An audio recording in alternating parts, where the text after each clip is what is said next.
welcome to Build Series Sydney. My name is Flex, and today I'm joined by an amazing singer and songwriter, Thandi Phoenix. Please make her feel welcome. Thank you. Thank you so much for being here. I'm excited to talk to you, but also excited to talk about your self-titled EP, Thandi Phoenix. Congratulations on that one. How does it feel to have it out, birthed into the world? This is such an amazing feeling. You know, I've been writing music since I was, as long as I can think. I picked up the guitar when I was like in year 7 or 8.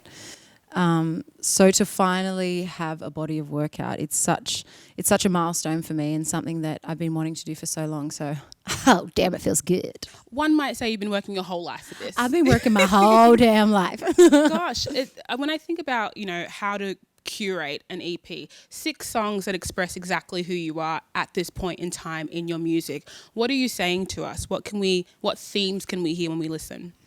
So this record, I went to London and I went to Sweden. I wrote some of it in Sydney as well. And I think a lot of it's about self-growth.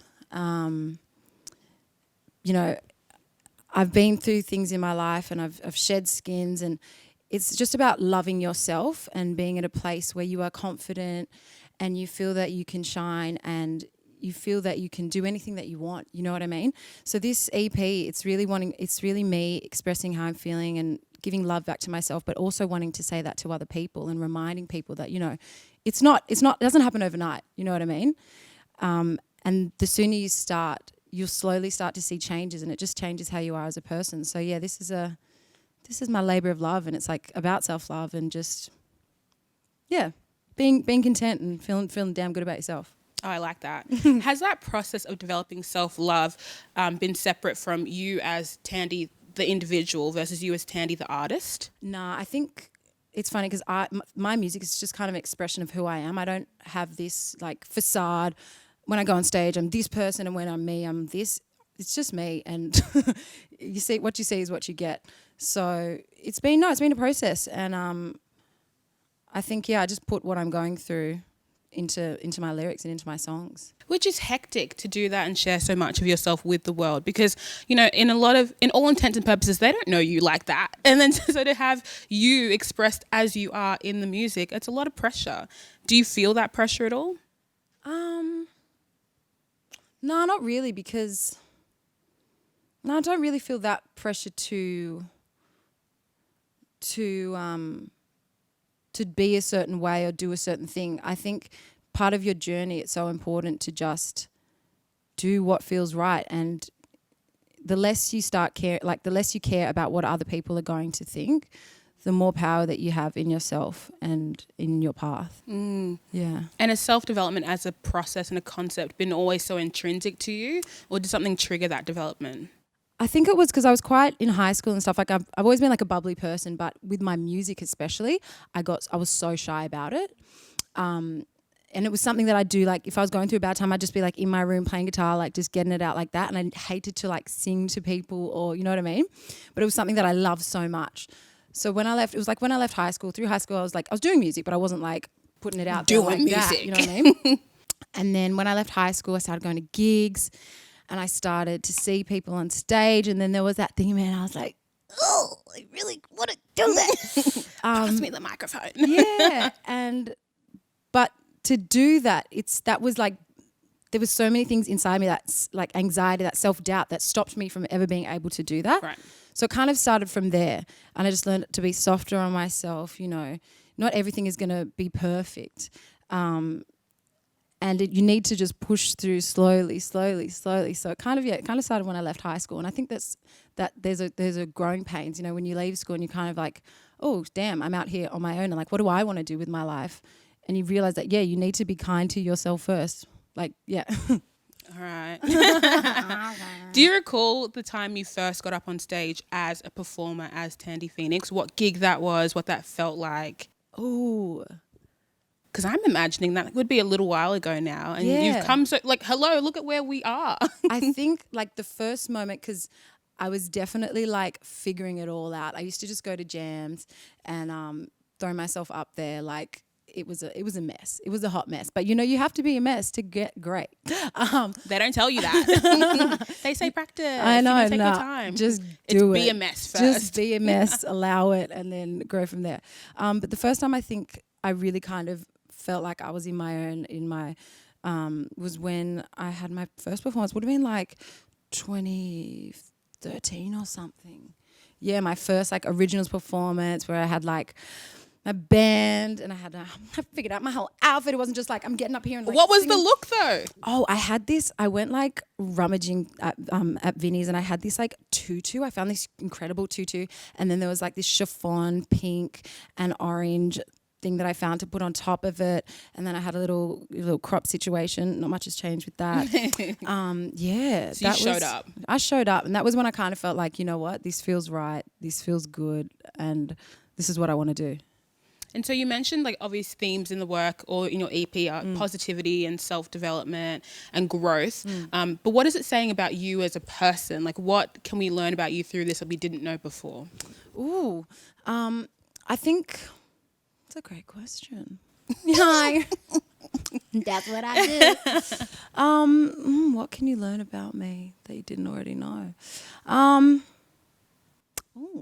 You got me stumped. I'm like, well, we can come back to it. You better go listen to the EP. And it's one of those things where I'm always really cognizant of the fact that so much of what makes a great body of work is that we get the amazing melodies, we get the amazing vocals, but there's a piece of it that shows you that this person is a whole person that's chosen to share themselves and express themselves. And I want to see you as you see you, not as I'm interpreting you. Totally. I think maybe there's one track on there called Again, which is the third track.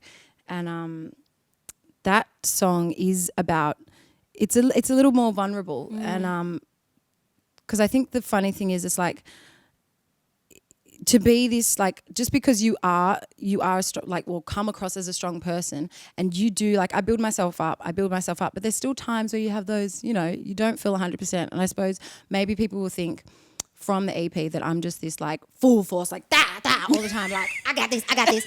But yeah, there's those moments of vulnerability, and I think like from the EP is also I love like positive like mantras and stuff, and some of the songs I use them as like a mantra because there will be days where you're not feeling 100%, and you can listen to those things and tell yourself and reaffirm things and grow from that. What are some of those mantras though? Give me the full Thandi experience. Well, the very first one that I started doing when I left high school is I love and approve of myself. I'm loving and lovable. That's just my go-to.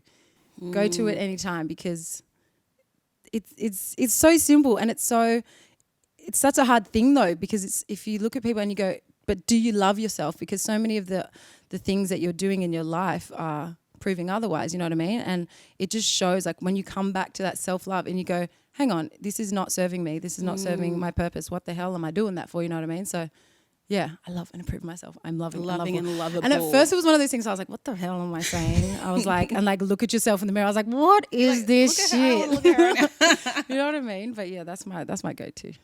And when it rains, it pours, because obviously it's self-titled EP, but you also had your first national headline tour.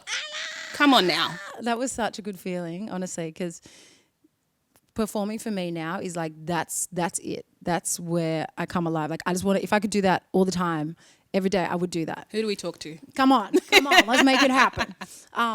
So, and I've had the opportunity to do some amazing supports for like artists, that I admire: Vera Blue, Rudimental, Janae Aiko, like so many incredible artists. But it's that flip, like to do a show and to know that everyone has come out like just to see you. That was just like the best feeling, and like so yeah, I just loved it. What is it actually like walking to the front of the stage and being like, this is my show, you all came to see me? Does that feel empowering? Does that feel like, are you nervous? Are you cautious? No, it's just like an overwhelming feeling of love and happiness. Wow. It's like, because if you're coming to my show, I feel like we're family. It's like if you're investing in me, you know what I mean? So I just know that's the best feeling for me. I used to get nervous, and I've kicked those nerves away. So yeah, I only get excited about performing now. So much growth though, like you figured out self-love, figured out how to kick nerves, like it's all, we need the book, we need the cheat codes. Some of us are struggling out here, we're getting there. We'll get there. And so if you had to paint me a picture of what that live show experience is like. Yeah. What was it like for you? How many shows was it? So we did East Coast. Yeah. So my shows are pretty like high energy. I've got the most amazing band. So all props to my drummer. He's my MD, Yanya Boston. He was with me from that very first show that I was talking about with my tutu. So it's been, my band is like my family. And when I have people come to shows, you're part of that collective and we're part of that crew together. It's high energy. It's a lot of me just like wilding out. But we've got, I'm really proud of the live show now. It's super tight and I feel, the songs just come alive from the record. They come alive on stage and it's the only place to see it really. Like you got to get to the show. It's true. You know what I mean? It's true. Any favorite moments that conjure up when I reference a live show for you? Like do you pinpoint to a moment where something happened and stuck with you? It was funny. So on that tour, I feel like, I'm from Sydney, so obviously the Sydney show was incredible because, I had friends, family there. But the Melbourne show was something else because, when you step into another place and you're like, I don't know anybody out here and you can be feeling like, to have people give you the great energy back and to have people singing words back and because I didn't expect that. I know you're coming to my show, but still you get a pinch myself moment when people are singing the words that you've written or, people are enjoying what you do. So Melbourne show was the highlight for me on this run. And did you have any supports during this tour? I did. I had Upside Down Head, who again, it's funny because the first single that I released in 2015, I wrote with my drummer Yanya and with Ross James, who is Upside Down Head. So it was really important to me to have those people, that were with me in day one, with me, along further in the journey. And then so what would you say because it's to me like going from supporting all those amazing people to being the headliner, how would you encapsulate that journey? Like what does that look like for you? What does it feel like? I'm trying to understand all the growth you've done in such a short amount of time. I want to gas you up. Like this is exciting.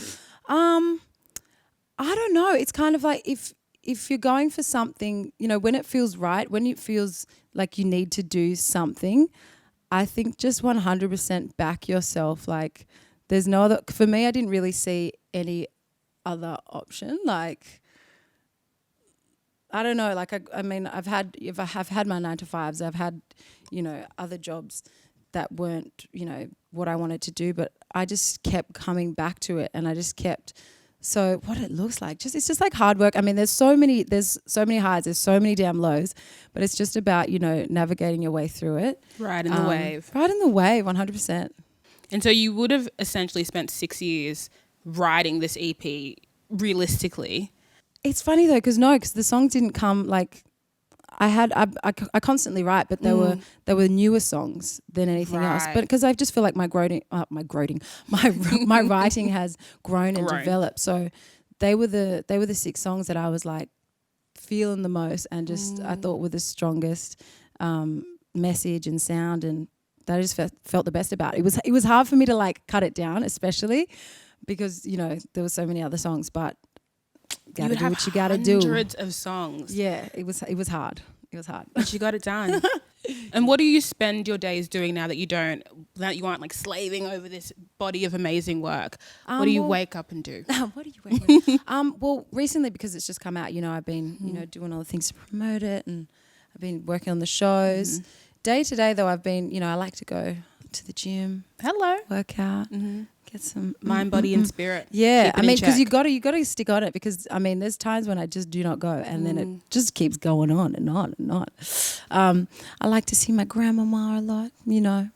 Just wholesome things like that. Sounds like your grandma. Don't just squeeze that and not say anything. She's 95. She turned 95 the other day, and she's just such a strong, beautiful woman. She had 5 children, 2 of them passed away. She lost her husband when she was, raising her children.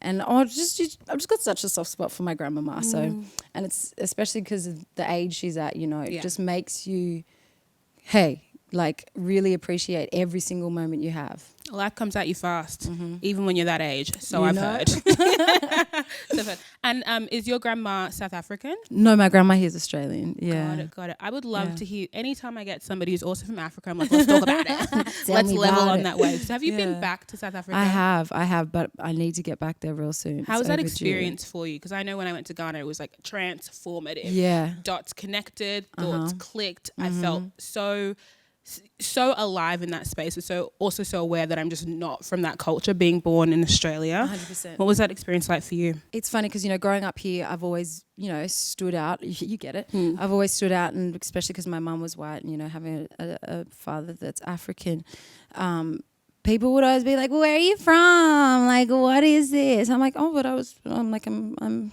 from Sydney. Like, In a West girl. yeah, I'm just from the inner west. What are you talking about? So it was a really beautiful experience to finally go over there and, connect with family. And, there's just something about it. Like, once your feet touch the ground, I don't know, like, I was just feeling so alive. So Dad's from Johannesburg. So, he took me to Soweto where he grew up. And it's crazy. It just really makes you appreciate everything that you've got. And it was actually the trip that I had there that made me go kick it into full gear, because I was like, we have so many opportunities here and we cannot be complaining about these minor things. Like, do the damn thing. Like, just go and do it, because some people cannot do the simple things that we're doing. So, like, fucking ramp it up. Like, all the access, it's insane. Yeah, but it was such a beautiful experience. Meeting my family over there and just connecting and just understanding things from his perspective, understanding where he came from and why he's the way he is. And, it was a beautiful time. And did you get a chance to experience any live music? Like, were you inspired by any of that? Yeah, I didn't go see live shows when I was there, because, I was under Daddy's watch and I wasn't getting out too late.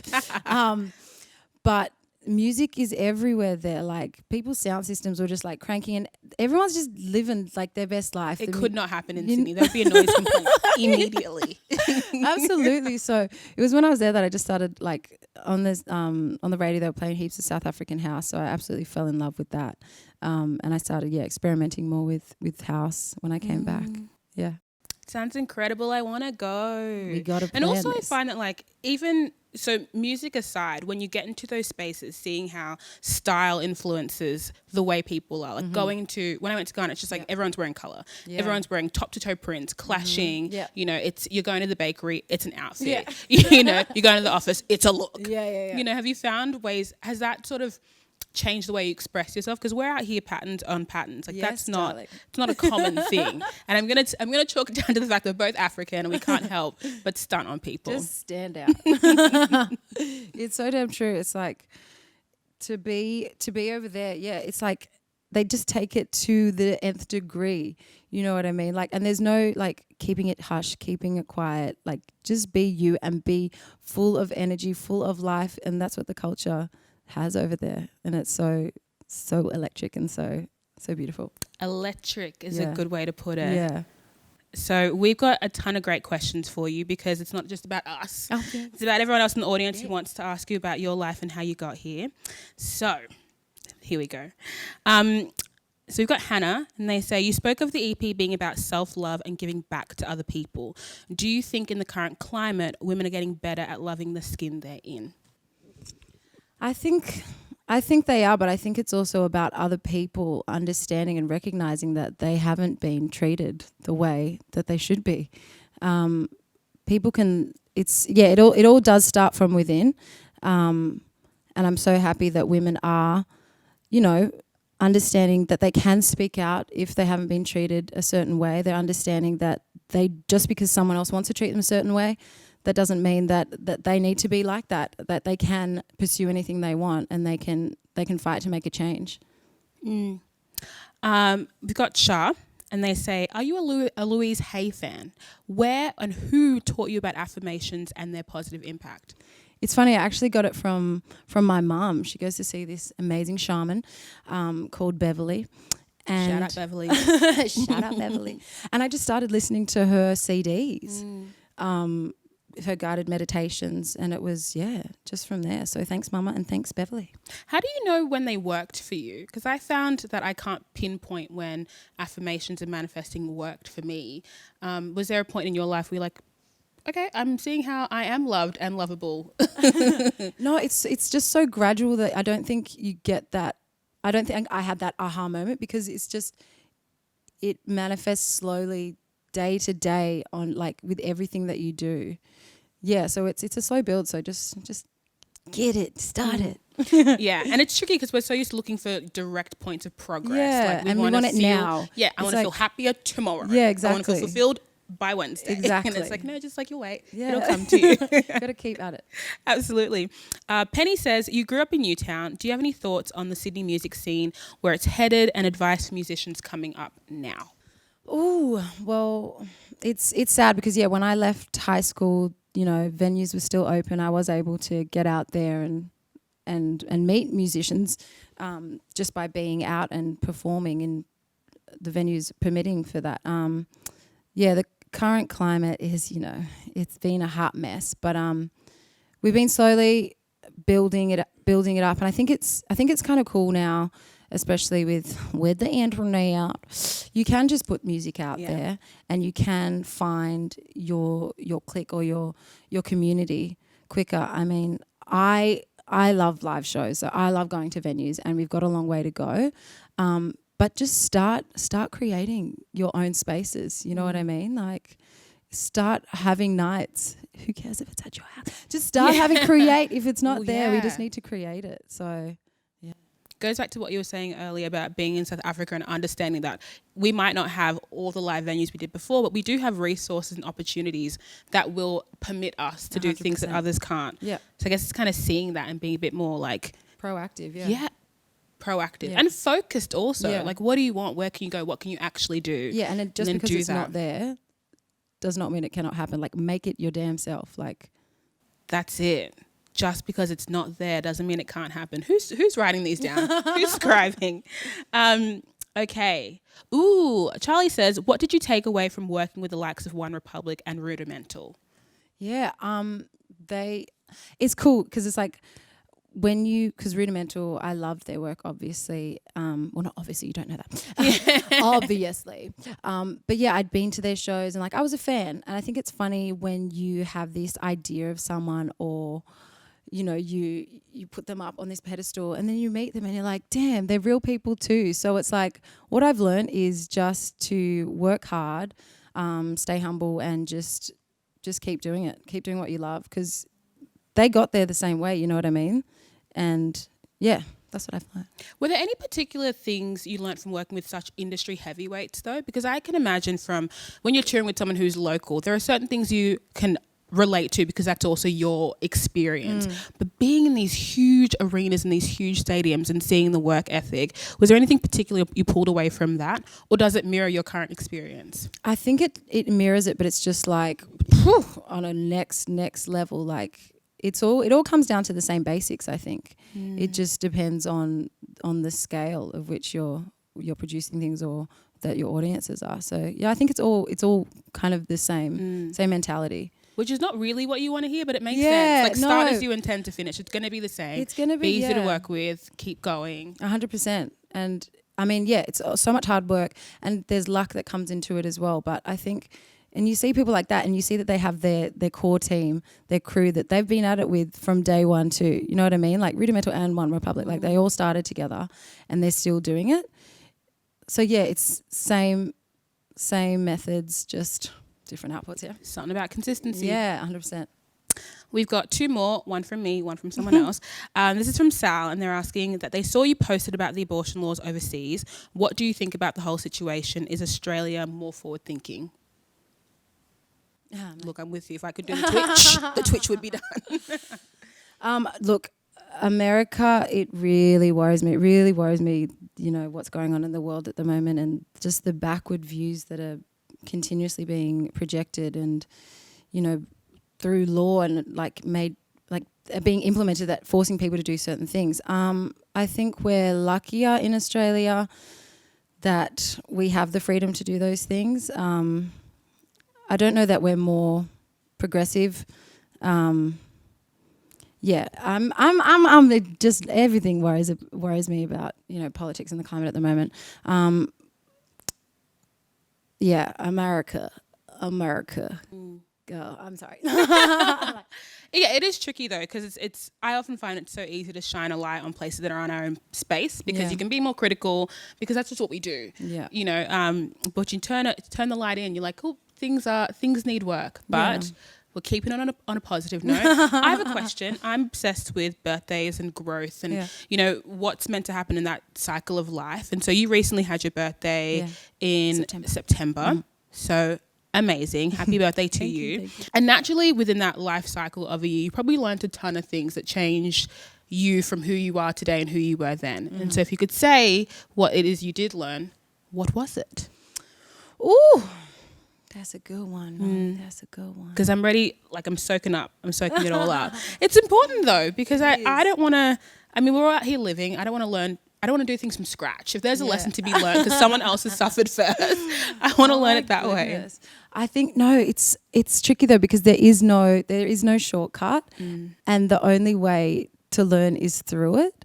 I would love to give you my shortcut, but I've only gotten to where I am through falling down and through understanding how to get back up through those times. But yeah, it all just comes back to knowing what you deserve. Which then, of course, comes back to that self-love. Yeah, I think I just don't, we were saying it before, and not allowing people to enter your space as well, to be a bit more, discerning. And a bit more centered, and not on guard, but just not allowing certain people to take from you, and to give more to yourself and less to people who are not doing it for the right reasons. Tea. If you felt that message, it was for you. Unfortunately, we cannot talk all day and we have to come to a close, but I'm so grateful that you took the time out to speak to me. So everybody, please, round of applause. Thank you so much. Make sure you stream Thandi. Did we do it? We did it!